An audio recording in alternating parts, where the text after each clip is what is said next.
Somos Frank Curto y Javier Jara, estamos en el Paddy's Pub de Salamanca y esto es Watergate. Bienvenidos.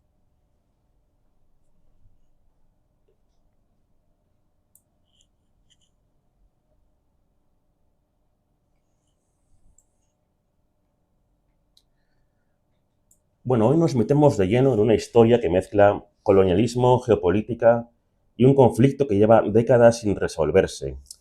Imaginemos lo siguiente. Hace 50 años España tenía una provincia más, la número 53, un territorio desértico de dunas infinitas y costas atlánticas que un día fue español hasta que dejó de serlo. Hablamos, como es evidente, del Sáhara Occidental. ¿Qué pasó para que España saliera corriendo del Sáhara hace 50 años? ¿Por qué casi medio millón de marroquíes cruzaron la frontera en la famosa Marcha Verde? Y, especialmente, ¿qué está pasando hoy con un pueblo que sigue esperando decidir su futuro? En este episodio vamos a recorrer desde su pasado como colonia española hasta las noticias de este año, de 2025, pasando por acuerdos polémicos, un muro en el desierto y el debate actual: autonomía bajo Marruecos o independencia total. Frank Curto, ¿qué tal estás? Hola, buenas tardes. Bueno, la primera pregunta es tan evidente como necesaria. ¿Qué está pasando en el Sáhara Occidental en la actualidad? Claro, bueno, buenas tardes a todos. Pues la verdad que bueno, hemos elegido también este tema pues porque realmente el Sáhara Occidental yo creo que es un tema que muy poca gente conoce. Mucha gente cuando me pregunta sobre este tema apenas conoce lo que ha pasado y es parte de nuestra propia historia. Sí. Quiere decir que es curioso cómo un tema tan importante y algo que nos apela a nosotros como país, realmente la gran mayoría de la gente tiene un desconocimiento muy grande acerca de este tema del Sáhara y no sabe ni qué pasó, ni por qué pasó y sobre todo tampoco qué está pasando. Lo hacíamos un poquito por dos motivos, ¿no? El primer motivo fue pues porque tú antes hablabas de, pues, bueno, de que vamos a hablar de una marcha verde, ¿no? Como decías antes en la introducción, en la que este año se cumplen 50 años desde esa marcha verde. Y luego también, pues porque en el Congreso de los Diputados, prácticamente hace casi un mes, por así decirlo, hubo una proposición de ley, en este caso del partido político de Sumar, para conceder la nacionalidad española por carta de naturaleza a los saharauis nacidos antes de 1976, es decir, cuando España abandonó la administración del Sáhara Occidental. Así que bueno, yo creo que es un tema que aunque parezca mentira, está totalmente ahora mismo de muy, muy actualidad, nos afecta a nosotros y además ha habido, digamos, realmente pues es un tema conflictivo y de mucho debate actual, no solamente en España, sino como veremos también afecta también a la Unión Europea y a niveles y también a países internacionales.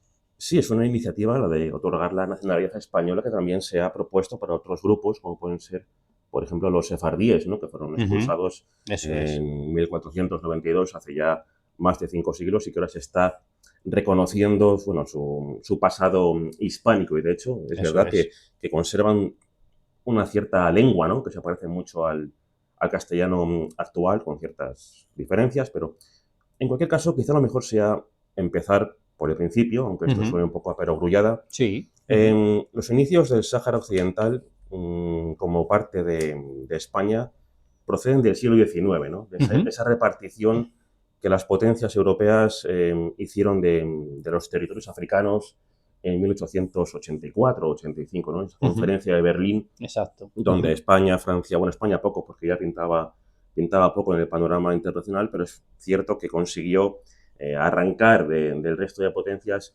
ciertos territorios de poco valor, como era, pues en este caso, el Sáhara Occidental.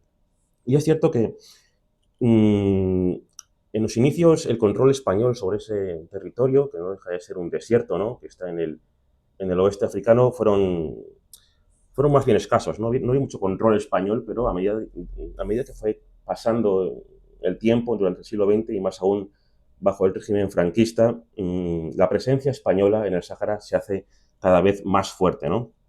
Bueno, se constituye esa provincia 53 en el Estado español, se proporciona el DNI español a los saharauis y también se proporciona una administración similar al del resto de territorios eh, peninsulares.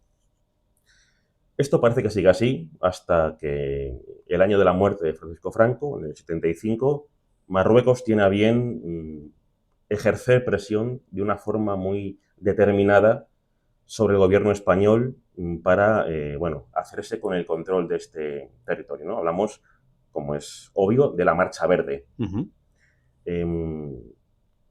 ¿Cómo es posible que un Estado, bueno, es cierto que Francisco Franco, por decirlo suavemente, se estaba desconectando de la partida, era el momento propicio para que el rey de Marruecos ejerciera esa presión enviando a 350.000 ciudadanos marroquíes a cruzar la frontera? Yo recuerdo las imágenes de los legionarios que estaban acantonados en el Sáhara Ujú. sin saber qué hacer a pocos metros de esas hordas, ¿no? de ciudadanos marroquíes sin saber qué hacer porque estando Franco prácticamente, pues como digo, estaba a punto de morir, no tenían un mando concreto y no sabían cómo reaccionar.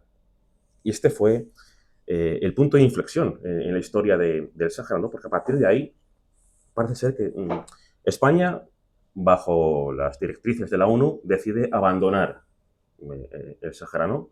A partir de ahí, Fran, la situación saharaui, lejos de mejorar, parece que se complica, ¿no? O sea, parece ser que Marruecos Ujú. entra en el territorio y lo adquiere como considerando lo suyo.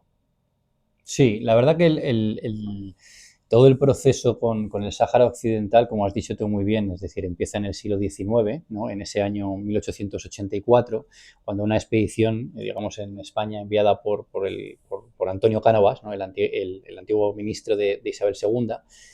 Esto, bueno, pues digamos que el propósito era también, pues lo que dices tú, era adelantarse a otras potencias, ¿no? Que pudieran tener intención de instalarse en esas costas enfrente de las Islas Canarias. La historia del Sáhara, así lo vamos a hacer un poquito brevemente también, sobre todo para entender por qué se llega a ese momento, ¿no? Sí. Sobre todo de la Marcha Verde y de entender un poquito la actualidad. Eh, eh, Nosotros, en esa conferencia de Berlín, que es verdad que lo que has dicho tú, ¿no? Es donde se reparten Europa, que Como esto un también, pastel, sí. como un pastel, ¿no? Es decir, y que, como vemos ahí, es una de las consecuencias por las que vemos África, ¿no? Dividida ahí como en Escuadra y Cartabón, con líneas tan Sí, las rectas, fronteras, desde ¿no? luego, Las son... fronteras, Sí. que también muchas veces podríamos también plantearnos, ¿no? Es decir, cuántas veces, por qué Europa hace lo que hace en determinados momentos, ¿no? Es decir, con África, luego también con el Oriente Medio, como hablábamos el otro día, también Europa tiene mucha parte de esa culpabilidad. Pero bueno, en el sentido de esto, es decir, España aprovecha ese momento de reparto de las colonias, o sea, de África, entre las distintas potencias y nosotros pues queremos coger ese pedazo, ¿no? Es decir, que estaba Sáhara Occidental. El Sáhara Occidental, antes dices, bueno, el Sáhara Occidental es un territorio que, aunque a nosotros nos resulte desconocido, es un territorio muy jugoso. Es muy, muy importante a nivel tanto geoestratégico, pero también a nivel de recursos.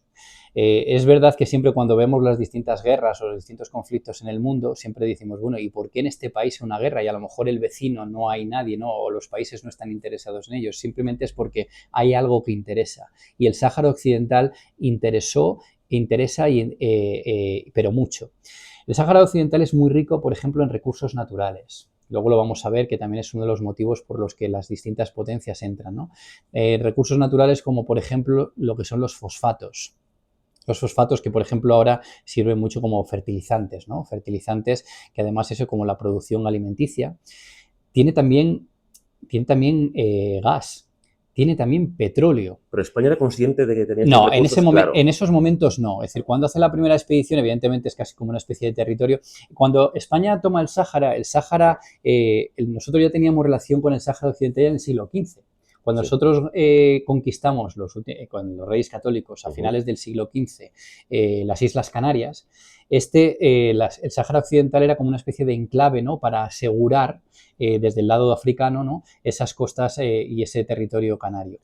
Evidentemente, ya digo, como es territorio, pero a medida que va pasando la historia y se van conociendo más cosas del Sáhara y se van descubriendo nuevas cosas, nos empezamos a dar cuenta de que es un territorio muy rico, pero muy rico en recursos naturales, e incluso actualmente el Sáhara también en sus costas, por así decirlo, en esa plataforma continental que hay debajo del mar, hay muchísimos, pero muchísimos, muchísimos por ejemplo, todo lo relacionado con las tierras raras.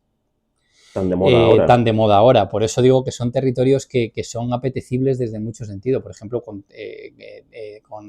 elementos o materiales pues para hacer por todo lo que son los dispositivos móviles, todo lo que son las tablets, bueno, todo lo que realmente es esto, ¿no?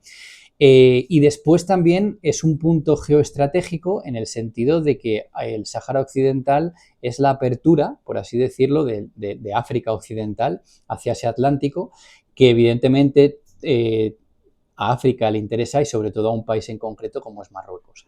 Entonces, quiero decir, es un país que realmente tiene muchos recursos, aunque parezca que hablamos del Sáhara Occidental como desierto, que lo es, pero sí que realmente tiene de hecho, si se puede ver incluso, se puede ver también ahora, hay como una especie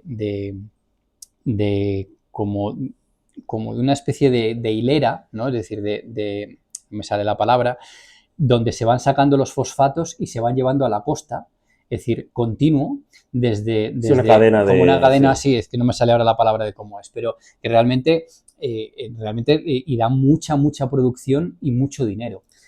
Entonces, sí. El valor estratégico del Sáhara es incuestionable, ¿no? De hecho, has mencionado antes a los Reyes Católicos. Los Reyes Católicos estaban decididos a continuar la reconquista por el sur de España, es decir, por el norte de África hacia el sur, hasta que aconteció un acontecimiento, valga la redundancia, que truncó este proyecto, como puede ser el descubrimiento de América. Gracias a ese descubrimiento, los Reyes Católicos y sus sucesores decidieron, bueno, olvidarse un poco de lo que es el continente africano y centrar sus esfuerzos en el nuevo continente, ¿no? Que sabían que iba a reportarles mayores beneficios. Pero, desde luego, si el Sáhara tiene estos recursos de los que tú estás hablando, se comprende mucho mejor el interés ya no solo de Marruecos en esta tierra, sino que también hay otros países, otros estados, como pueden ser Mauritania, por ejemplo, también está interesada en el Sáhara Occidental.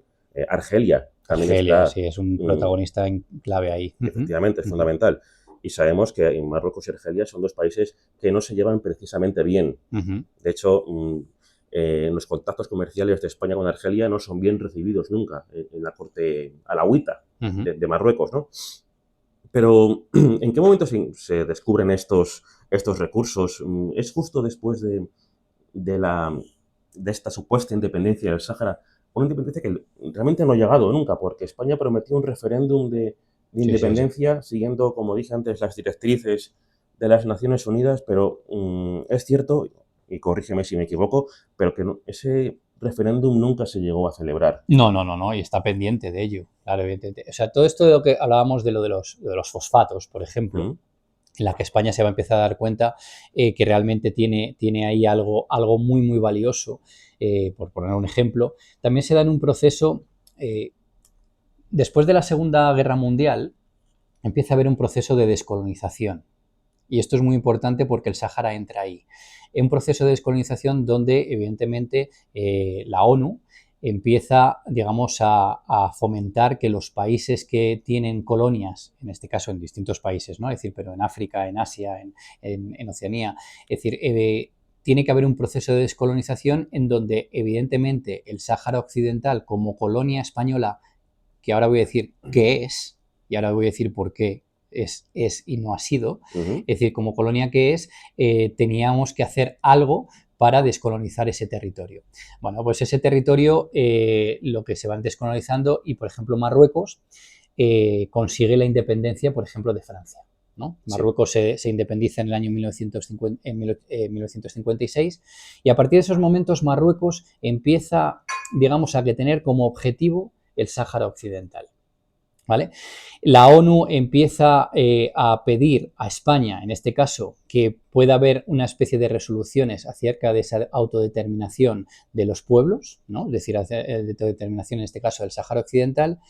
Y Franco, pues en el año 1958, de una manera astuta, por así decirlo, lo que hace es convertir el Sáhara en provincia española.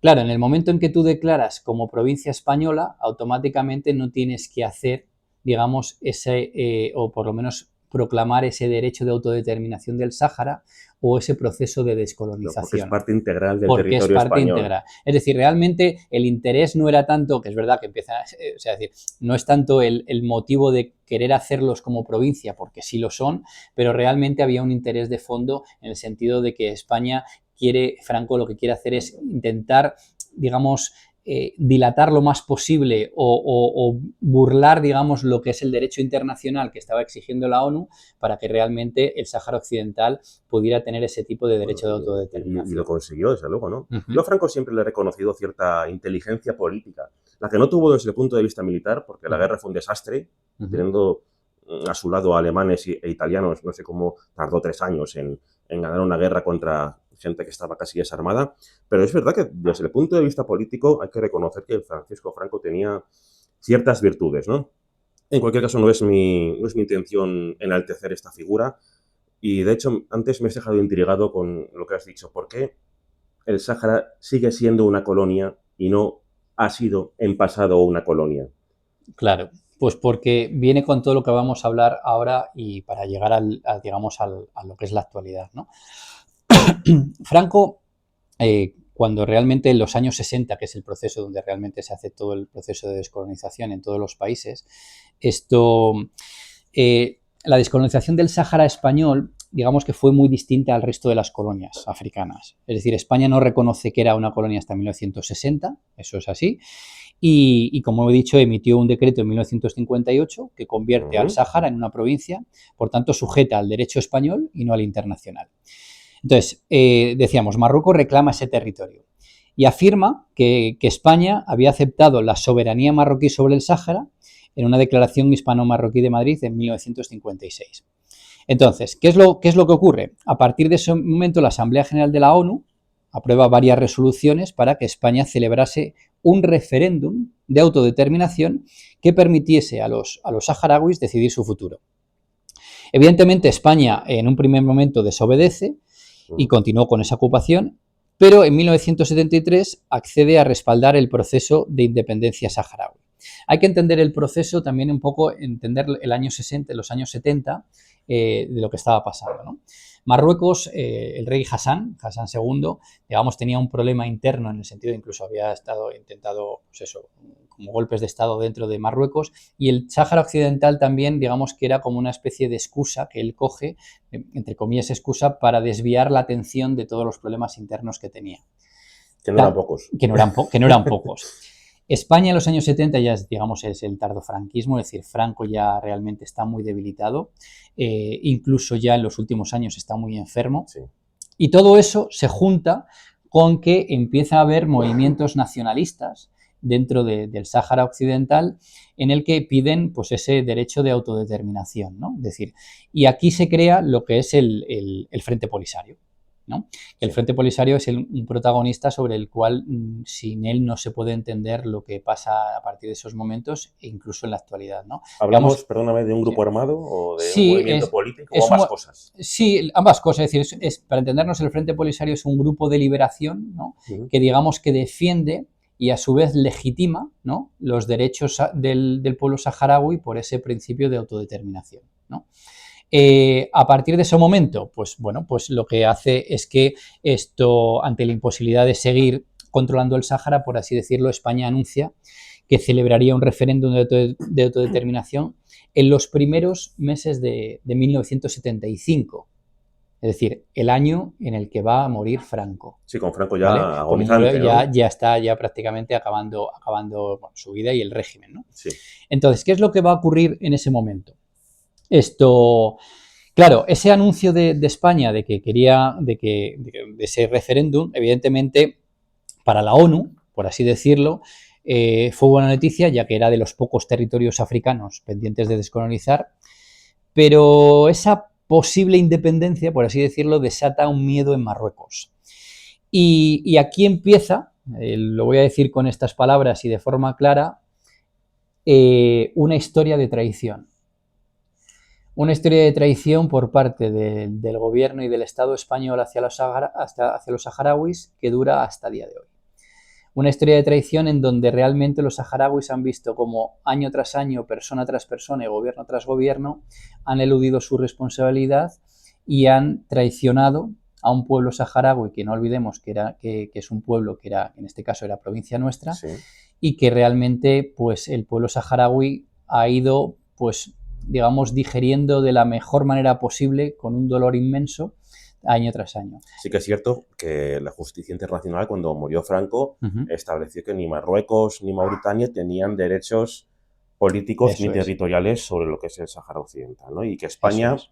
a pesar de esto, cede cuando, bueno, cuando otras potencias, como Marruecos, por ejemplo, Uh-huh. irrumpe en el territorio saharaui. Eso es. Claro, cuando, hablando de esa historia de traición que empieza, es decir, que decíamos que había, cuando Franco está ya en las últimas, evidentemente el rey emérito, el rey Juan Carlos I, digamos, es como una especie de gobierno interino, ¿no? Sí. Él va a los campamentos saharauis y está 4 horas. Se baja y Juan Carlos I, es decir, te digo, el que es el rey emérito, evidentemente esto en un desfile militar promete a las tropas españolas y a los saharauis que no los va a dejar tirados.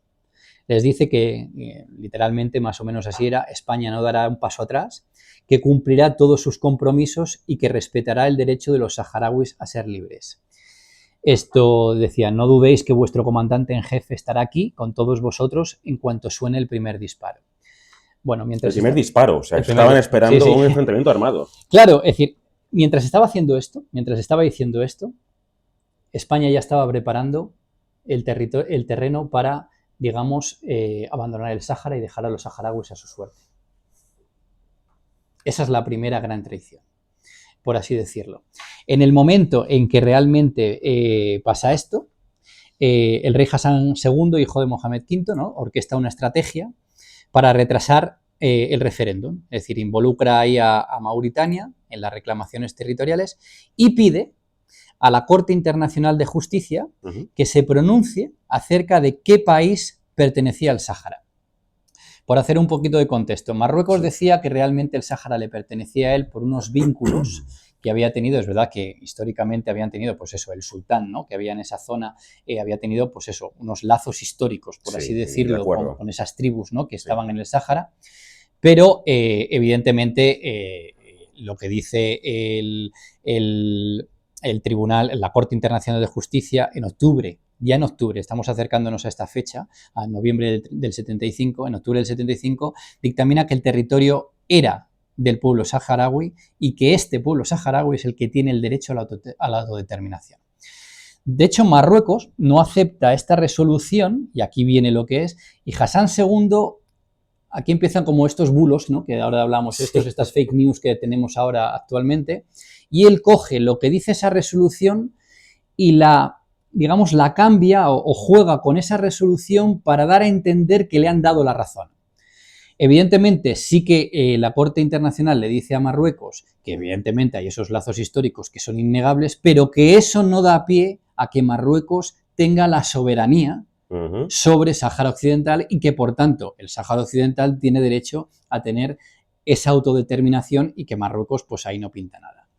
Claro, el rey Hassan coge eso, hemos dicho, es decir, lo envuelve y lo modifica a su interés, y es lo que hace para que anuncia que Marruecos lanzaría, lo que has dicho tú antes muy bien, esa marcha verde para recuperar el Sáhara. Supuestamente pacífica, ¿no? Pacífica. Que la gente desarmada está donde claro, aquí viene también otro, por eso en la historia siempre, muchas veces hay lo que quieran contarte y lo que es la historia real. Evidentemente siempre hemos estudiado la historia como bueno, de la poco que se estudia, porque el Sáhara Occidental en los planes de estudio no entra en los currículos, ni prácticamente se cita de forma muy somera, sí, y prácticamente no interesa, ¿no?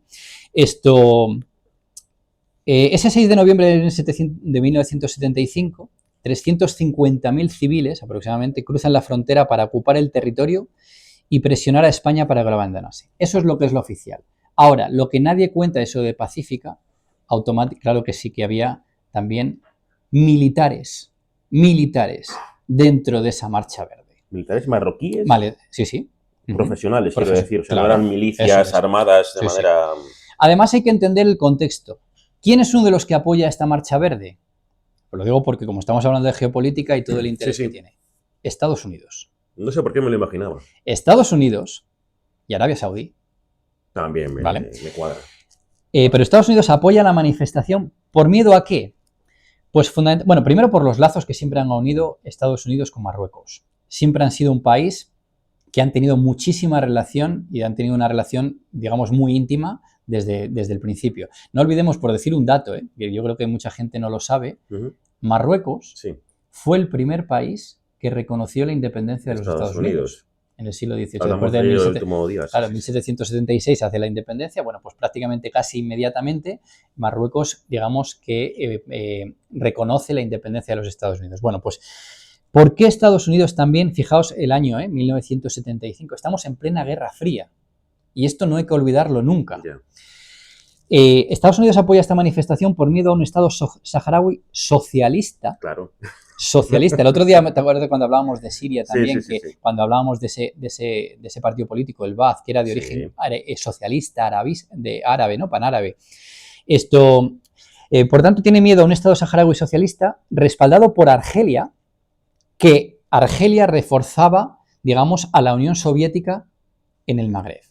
O sea, tenemos en esa zona del Sáhara Occidental, se convierte también en un punto conflictivo dentro de la Guerra Fría, entre también lo que era la lucha entre Estados Unidos y la Unión Soviética. Y evidentemente a España no le queda más remedio que ceder ante esas presiones, ¿no? Marruecos pone fin a la Marcha Verde 3 días después, prácticamente, a condición de que España negociase su retirada del territorio. ¿Y por qué digo lo de militar y por qué no se cuenta la Marcha Verde?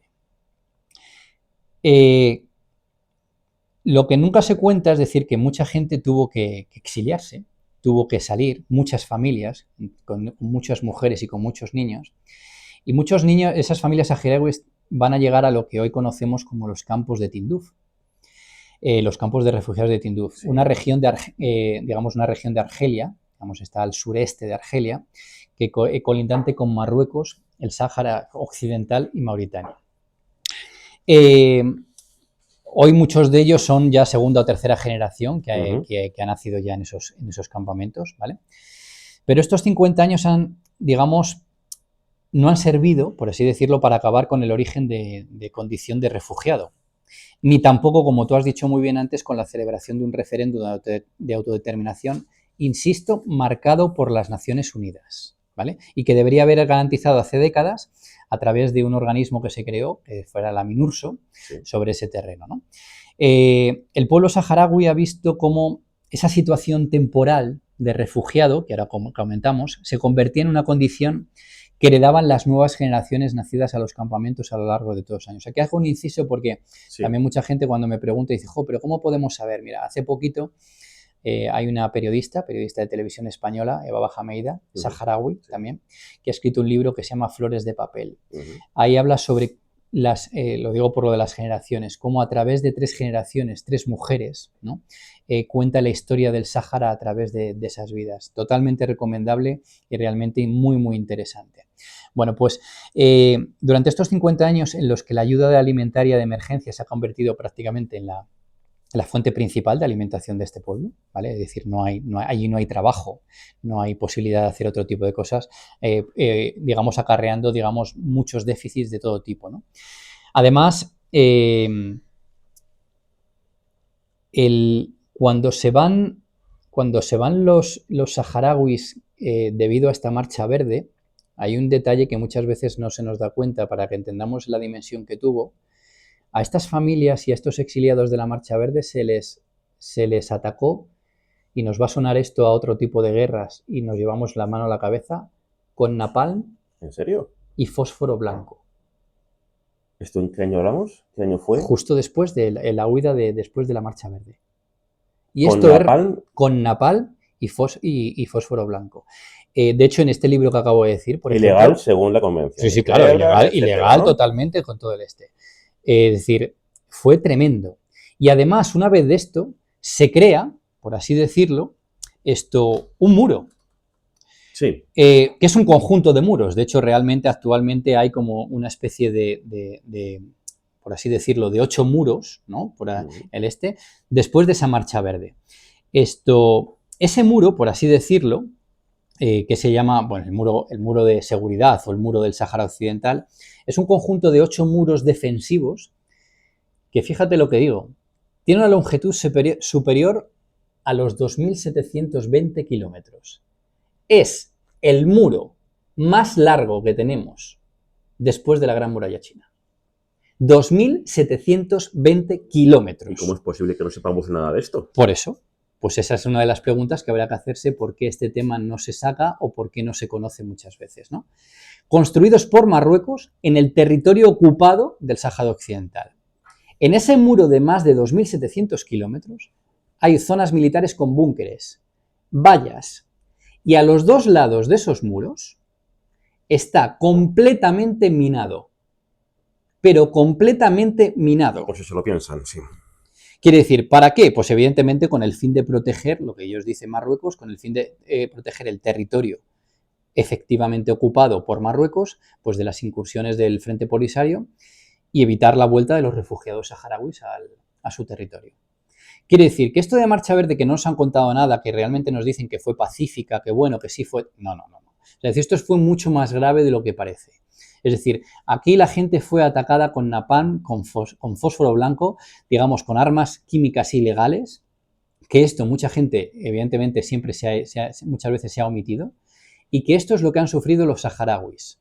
Y que, evidentemente, mucha gente, de hecho, en este libro que estaba diciendo de Baba Hamida, ella lo habla porque también parte de su familia también lo sufrió y lo cuenta también en ella. Es decir, y en el territorio ocupado, es decir, en el territorio en el que queda, porque el Sáhara Occidental queda dividido entre aquellas zonas donde ahora están los campamentos de Tinduf, pero también están el Sáhara ocupado, es decir, el que tiene ahora evidentemente invadido Marruecos. Hay para entendernos, un contexto de impunidad con todo lo que está pasando, no antes, sino incluso ahora. O sea, hay represión, hay explotación de los recursos naturales que no son de Marruecos, hay provocaciones, hay roturas de los acuerdos de alto el fuego por parte de Marruecos. Quiere decir, Marruecos tiene como centro de su política interna, pero también como política internacional, al Sáhara Occidental metido entre ceja y ceja.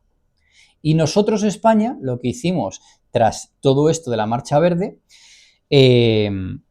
digamos, es, pues eso, también hacemos una traición al Sáhara con ese acuerdo tripartito con Mauritania y con Marruecos, donde ¿qué es lo que hace España en ese acuerdo?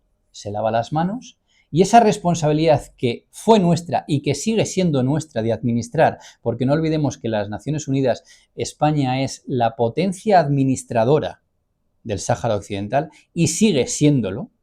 Nosotros lo que hacemos es eludir ese tipo de responsabilidad, ¿vale? Para, evidentemente, dárselo a Marruecos y a Mauritania. A eso iba, porque llevamos ya media hora de programa y hemos hablado del pasado, ¿no? De lo que ha ocurrido hasta ahora. Eso es. Pero me gustaría ahora centrarme un poco en el presente, porque no hace mucho tiempo que, bueno, todos hemos visto los mapas que nos presenta el Estado marroquí, sí, en los cuales, por supuesto, el Sáhara es parte del territorio marroquí, cuando no es parte también, pues, el sur de España o otras zonas como partes de Argelia o de Mauritania. Recientemente, algo de hace unos meses, quizá ya algún año, hemos visto al gobierno español actual, al gobierno de Pedro Sánchez, someterse, voy a decirlo así, a esas reclamaciones territoriales marroquíes. Si la comunidad internacional es consciente de todo lo que ha ocurrido a partir del 75, de esos ataques con gases prohibidos por la comunidad internacional, si el resto de potencias son conscientes de todo lo que ha ocurrido y lo que está ocurriendo con respecto a los saharauis, que existe un campo de refugiados fuera de las fronteras saharauis, porque me has dicho, ¿no?, que está en Argelia. Aún así, ¿cómo es posible que en países como España y también Francia, que tiene lazos muy estrechos con Marruecos, cómo es posible que permitan que los alauitas se salgan con la suya? Hablo, por ejemplo, porque me consta que muchas empresas españolas de renombre, no diré cuáles, evidentemente, pero muchas empresas españolas tienen sedes no en Marruecos, sino en el Sáhara Occidental, en el Aaiún, es la capital de ese supuesto estado, hipotético estado independiente saharaui. Empresas potentes españolas tienen allí sus sedes y operan desde allí. ¿Cómo es posible que un gobierno como el español, con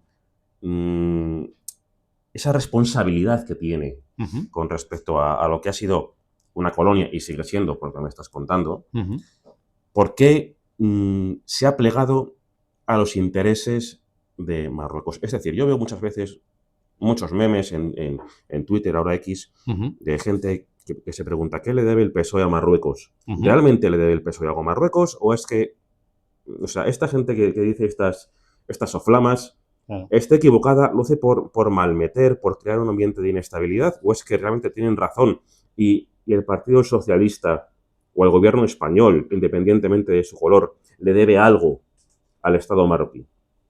¿Cuál es la situación?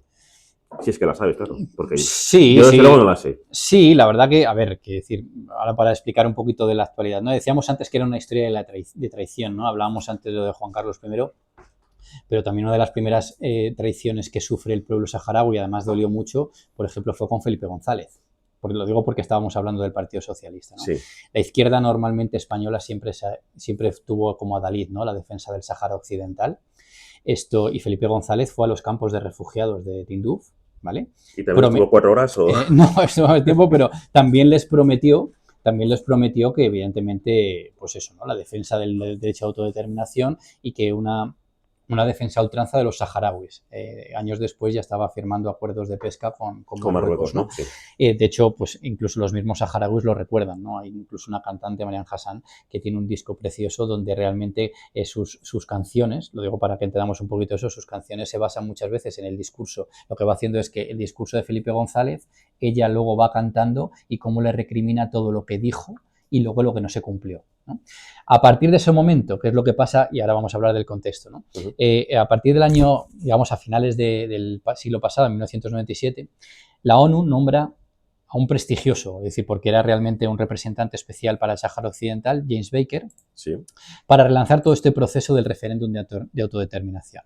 Bueno, esto, evidentemente Marruecos pone numerosas objeciones a ese plan y ya en este caso ya está Mohamed VI como ya en el trono y la ONU abandona ese intento de referéndum, ¿no?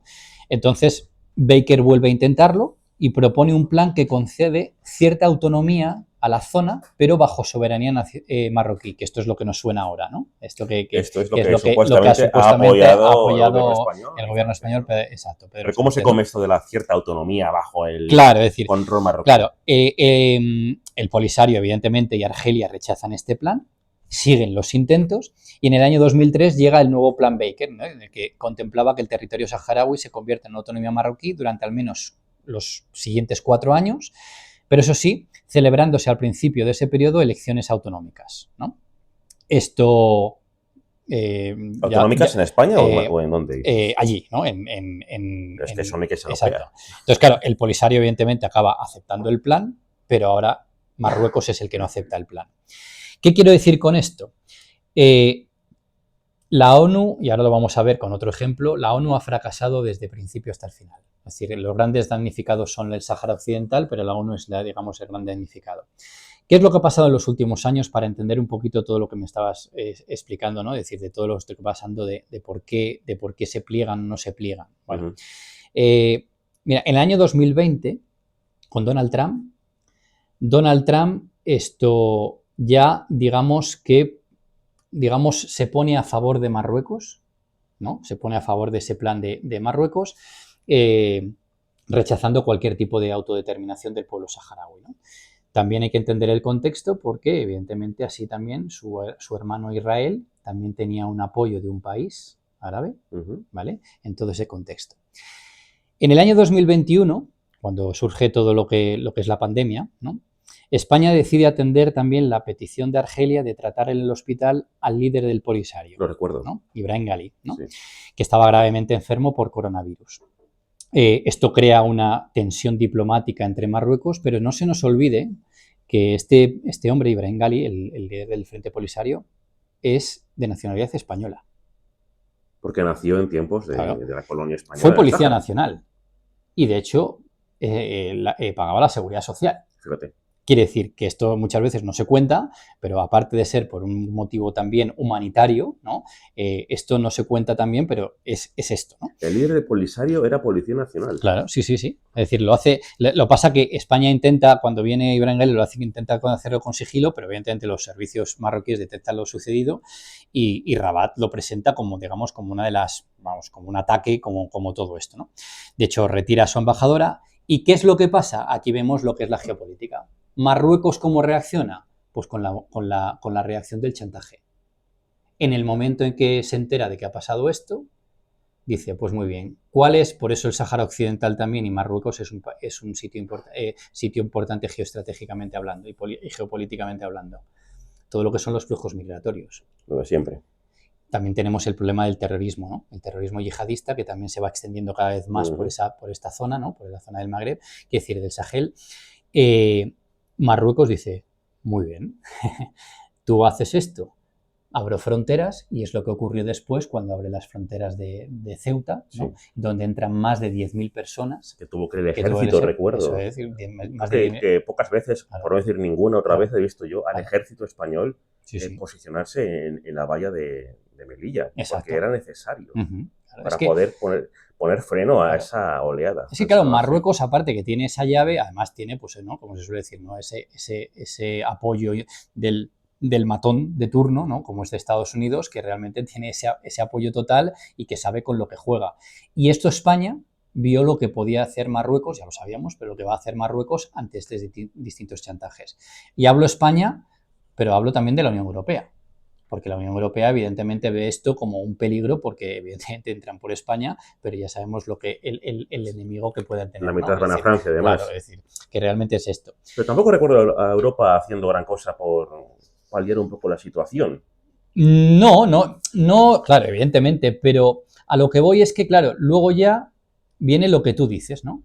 En el 2022, algo que nadie se espera, Pedro Sánchez, presidente del gobierno, de forma sorprendente, porque incluso dentro de su propio partido y dentro de su propio gobierno, recuerdo escuchar que había incluso hasta sorpresa por la decisión que toma, pues acepta esta autonomía, ¿no? Este derecho de autonomía, negando cualquier tipo de derecho de autodeterminación otra vez, por eso digo que es una historia de traición, otra vez al pueblo saharaui.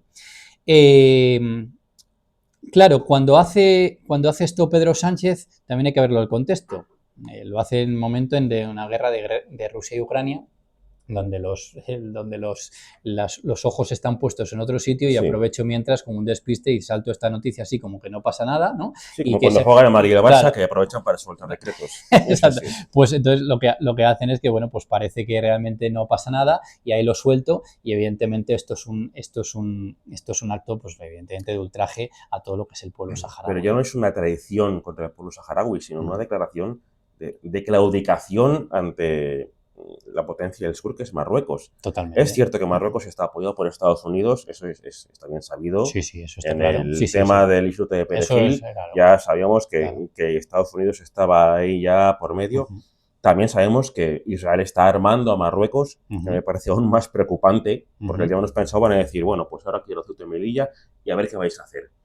Y que Europa, pues, no sé si lave las manos, pero bueno, parece como que le quita importancia, le resta importancia, porque somos uno de esos países que están al sur de Europa, no somos el del norte rico, y que lo que ocurra aquí en España o en Portugal, en Italia o en Grecia, como que importa menos, ¿no? Claro, pero fíjate que la Unión Europea hemos tenido también hace poquito un problema, es decir, uno de los elementos cuando empezábamos este podcast diciendo lo importante que es el Sáhara Occidental, que hablamos de los recursos, pero uno de los recursos más importantes que tiene el Sáhara Occidental son sus costas, es la pesca. Y esto para la Unión Europea, para Marruecos, o sea, Marruecos prácticamente 3/4 partes de la producción que saca de pesca anualmente proceden de las costas del Sáhara Occidental. La Unión Europea realmente la Unión Europea hace unos acuerdos de pesca con España, en donde la Unión Europea dice que esos acuerdos son ilegales. Evidentemente. ¿Por qué? Porque esos acuerdos, es decir, se han llegado a un acuerdo de acuerdos pesqueros entre la Unión Europea, entre España y Marruecos, sin tener en cuenta realmente al dueño real de esas costas, que es el Sáhara Occidental. ¿Qué respondió ante esto la Unión Europea? Bueno, tomamos nota. Muy Ya bien. está, tomamos nota. Quiere decir, no se posicionaron acerca de, es decir, vamos a ver, para entendernos, lo que van a decir, dice, bueno, vosotros, esta sentencia, vosotros diréis lo que queráis, pero nosotros nos vamos a hacer lo que nos dé la gana. Es decir, la costa, la del Sáhara Occidental, claro, a la Unión Europea le interesa, a Marruecos le interesa la costa europea, la costa del Sáhara Occidental, a España también. A España le interesa también que las flotas gallegas, las flotas de esto, vayan al Sáhara Occidental y también tengamos ese tipo de pesca gracias a esas aguas. Quiere decir que es un contexto, el Sáhara Occidental es un contexto internacional muy importante. Para Marruecos es muy importante. Tú imagínate que tener a Marruecos el Sáhara Occidental le hace como el país con mayor kilómetros de costa, de litoral, de todo lo que es el norte de África Occidental. Quiere decir, el Sáhara Occidental digamos que es como una especie de arma con el que todo el mundo juega, con el que todo el mundo, al que todo el mundo le hace daño, pero que nadie tiene en cuenta de todo lo que realmente está pasando, ¿no? Entonces, claro, por eso este lugar es tan importante a nivel geoestratégico, no solamente a nivel local o de África, también con España, sino también a nivel internacional. Tampoco hay que olvidar la cercanía a las Canarias, que también juegan su papel. Cuando Pedro Sánchez también dice, toma esa resolución, seguramente el primo de Zumosol, ¿no? Estados Unidos, ante esa amenaza le diría, bueno, pues tú ten cuidado con lo que haces el Sáhara Occidental, a ver a quién apoyamos, ¿no? Porque lo mismo a lo mejor Ceuta y Melilla, ahí te lo dejo caer, ¿no? Bueno, valora qué es lo que realmente te compensa, ¿no? Le queda bien lo de primo de Zumosol porque además es naranja el presidente sí, de Estados también. Unidos. En ese caso es verdad, sí. Una pregunta que te quiero hacer. ¿Crees que en un futuro, bajo otro gobierno, pongamos de centro-derecha o de derecha radical, o de una unión de las dos, crees que la situación puede cambiar a medio plazo quizá, que un gobierno en lugar de socialista que sea popular junto con Vox puede hacer algo al respecto por defender los intereses nacionales? Pero creo que a lo mejor también influye en este tipo de ideologías que estamos hablando de otra cultura, otro color de piel y otro nivel económico, ¿no? Hasta donde yo sé. Entonces, para ir acabando este programa, me gustaría preguntarte si crees que en un futuro ves o crees en la posibilidad de que la situación del Sáhara Occidental con respecto a lo que era su metrópolis, España, puede cambiar. Mira, yo hace poco en lo de los podcasts hablábamos de lo que es el deseo y la realidad, ¿no? El deseo mío es que evidentemente el pueblo saharaui tenga el derecho a la autodeterminación y se le dé todo lo que se le ha quitado, pero la realidad es otra y yo soy muy escéptico y soy muy pesimista ante eso. No creo que vaya a cambiar a corto ni a medio ni no sé si a largo plazo. La situación, el contexto internacional no llama a todo eso, ¿no? Es decir, realmente las declaraciones, por ejemplo, fíjate la Donald Trump, dijimos Pedro Sánchez, también Macron, después de Pedro Sánchez también se posicionó esa misma postura. La Unión Europea va a mirar por puro pragmatismo todo lo que es y no creo que vaya a mirar. Además, la ONU se ha visto que es un cero a la izquierda, no sirve para absolutamente nada en determinados aspectos. Es fuerte esto, ¿eh? Sí. Decir que la ONU realmente no vale para nada. No, para nada. Evidentemente, claro, en la ONU también está Estados Unidos y Estados Unidos es el que decide. Pero tienen Entonces, quiere decir que al final... ese poder de veto, ¿no? Sobre algunas decisiones. Yo solamente quiero hacer una reflexión final, ¿no? Para ir acabando ahora que me estabas diciendo esto, ¿no? El otro día cuando estábamos hablando del auge de la ultraderecha o cuando estábamos hablando de Trump y Zelensky y estábamos hablando de cómo queríamos que fuera la próxima Unión Europea, ¿no? Es decir, cuál es el futuro. Y hablábamos de ideales, ¿no? El otro día queremos ser diferentes, ¿no? A una propuesta que propone Trump u otros países. Eso me gustaría a mí, desde luego. Sí, en geopolítica siempre intentamos ver que todos los días, desde este punto eurocéntrico, ¿no? que tenemos en nosotros, siempre hablamos como de malos y buenos, ¿no? Es decir, estos son los que lo hacen mal, nosotros no lo hacemos mal. Hace poco unas declaraciones, no digo las mismas palabras, ¿no? Pero unas declaraciones de Pedro Sánchez y de otros políticos dijeron: a mí me gusta que se cumplan las normas. ¿Qué normas? Claro. ¿Qué Porque hay leyes normas? que no son justas. Explíqueme qué normas. Quiero decir, a lo que voy es que... Las del Tercer Reich. Claro, evidentemente cuando te estoy diciendo de las normas, es decir, cuando vemos en la posibilidad de una nueva Europa, son unas normas, es decir, tú te pasas el derecho, el derecho internacional cuando quieres y por donde quieres, dependiendo de con quién y a quién apoyes y a quién me interese. Porque evidentemente siempre nos jactamos del derecho internacional, me jacto de que hay que cumplir las normas. Nosotros somos los primeros que no cumplimos esas normas y ese derecho internacional con el Sáhara Occidental. Es así de claro. Es decir, queremos seguir el mismo rasero y la misma ideología que llevamos teniendo Occidente y que tenemos la Unión Europea desde hace muchísimos años de doble rasero e hipocresía. O sea, hablamos de una invasión y de una invasión de Rusia a Ucrania, pero no hablamos de una invasión de Marruecos hacia el Sáhara Occidental. Curioso. O sea, el derecho internacional para unos sí y para otros no, en función de que me valga. También hablamos en principio de la inmigración. Hablamos de la inmigración cuando también entendemos que hay inmigrantes de primera y de segunda, cuando hay unos inmigrantes que dependiendo del color de la ideología son diferentes a otro tipo de inmigrantes. Quiere decir, ¿qué Unión Europea queremos? Es decir, la que realmente es lo que se está haciendo ahora mismo también en el mundo en el que es unilateral, donde no se respeta nada, donde te puedes cargar, y esto es importante, donde te puedes cargar el derecho internacional con total impunidad porque no va a pasar absolutamente nada. Eso está claro. Es decir, cuando decíamos el apoyo de la gente de sensación de Europa, es decir, bueno, pues o sea, ¿qué quiere la Unión Europea mostrar? ¿Qué es lo que quiere vender? ¿Quiere vender ese pragmatismo al que estamos haciendo ahora? Ese doble rasero, esa hipocresía que montamos ante determinadas cosas. Es decir, hay conflictos en los que realmente nos ponemos digamos, las manos a la cabeza y, por ejemplo, estamos tan tibios y tan, digamos, sin ningún tipo de responsabilidad y mirando para otro lado, por ejemplo, lo que pasa con un Estado genocida como es Israel con Palestina. Es decir, esa es la Unión Europea que queremos, esa es la ONU que queremos, esa es, digamos, las relaciones que queremos con esto. El Sáhara Occidental es, digamos, el ejemplo claro de ese tipo de doble hipocresía, de doble rasero y de que realmente que hacen lo que quieren en función de sus propios intereses. Da que pensar, desde luego. A mí me gustaría decir, para acabar, y por no profundizar en lo mismo que tú has dicho, que desde luego no te cambio ni una coma, que la posición de España con respecto al Sáhara Occidental debería cambiar de manera diametral, o sea, debería ser la opuesta.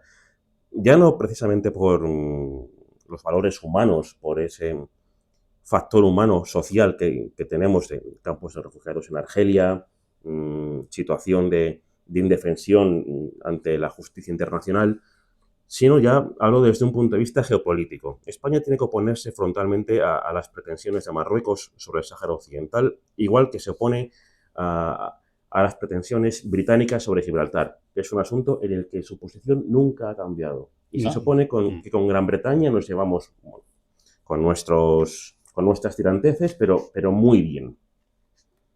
Y que estamos siempre enfrentados a la posesión española de Gibraltar y no seamos capaces de enfrentarnos a la posición marroquí sobre el Sáhara Occidental, dice mucho sobre nuestro país y me temo que no es mucho bueno.